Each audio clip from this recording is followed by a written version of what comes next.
How we doing, meteorologist Steve Fundero here, hanging in the digital studio where we've got some soaking rains on the way. Big upper level low swirling to the west, and there is so much rain associated with this thing, with a couple fronts stretched out from it, and it's just going to float around, so to speak. It's not going to move fast. It's not going to sweep through the region.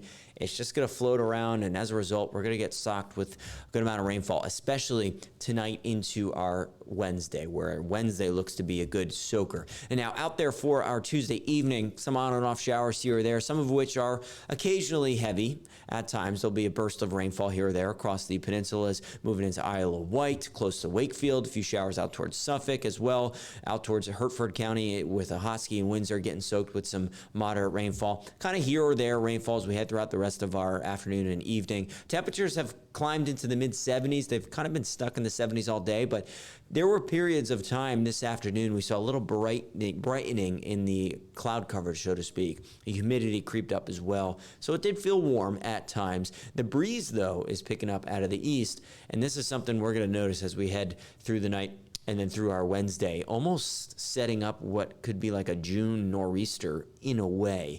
So we'll see some more showers headed into this evening as temperatures drop to near 70 degrees. More of those showers fill in tonight.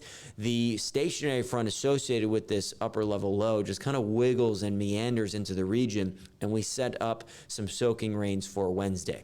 Now, it will not rain from start to finish on Wednesday. It's not going to be a constant rain. We'll call it on and off rain. There'll be a couple breaks here or there, but some of that rainfall will be heavy at times, and it could cause some localized flooding in some low-level spots that don't necessarily drain so well. And in addition to that, the breeze out of the east really starts to accelerate, gusting to 30, 35 miles an hour. That's going to elevate our next two high tide cycles because that breeze is kind of going tonight all throughout our Wednesday. So the high tide around midnight and then the high tide around midday on Wednesday will be right around that minor flood stage level. So some locations that don't do so well or see minor to nuisance tidal flooding when flood levels near the Sewell's Point region of the Elizabeth River get to near 4.5 feet. That'll be the case later tonight and then around midday on Wednesday. But I think the best chance we see some sort of flooding out of all of this will be from some of those heavy rain pockets in those low-lying areas, again, that don't drain so well. So some localized flooding still possible in the forecast here.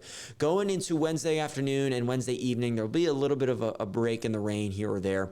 It'll slow down a little bit, and the warm front lifts into the region. The area low pressure slowly lifts north, and we enter this humid air mass on Thursday. A breeze out of the southeast will carve out some sunshine, and we get a little break in the rain, but there'll still be showers around. So we've got widely scattered showers in the forecast for Thursday, and it'll be really muggy, especially when that sun comes out. Those dew points are climbing into the 70s, so tropical air mass moves in, which keeps the chance of those showers around Thursday afternoon with some scattered showers, and then again scattered showers on Friday. So when this is all said and done by the end of the week, we're talking about over 2 inches of rainfall easily in most locations, potentially even 4 inches of rain in some spots, depending on where the heaviest of the rain does set up. So we're in for a soggy rest of the week.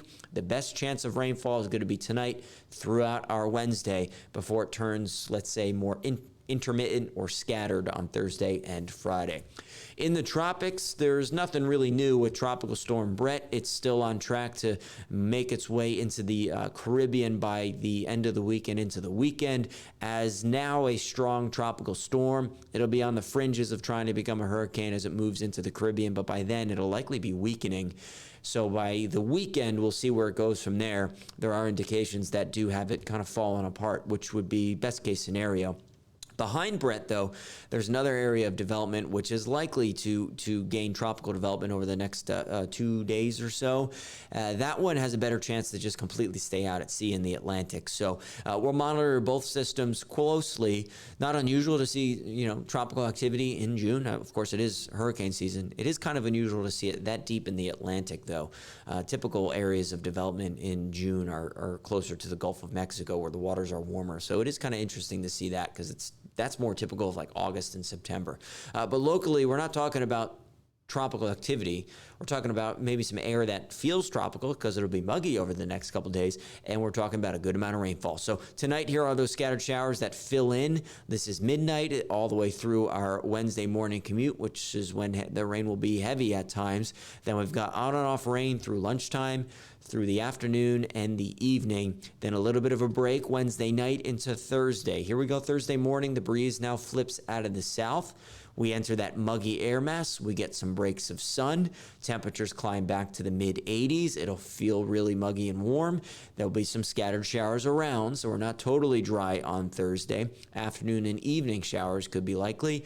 And then as we move into Friday, that breeze remains out of the south, so we stay muggy, we stay warm, and we've got some showers and even some downpours, maybe even a rumble of thunder in the forecast for Friday. Better chance at staying dry as we move into the weekend. That's when temperatures accelerate to near 90 degrees. It's going to remain quite muggy through the weekend, but we got a better chance at seeing some sunshine, especially Sunday and Monday.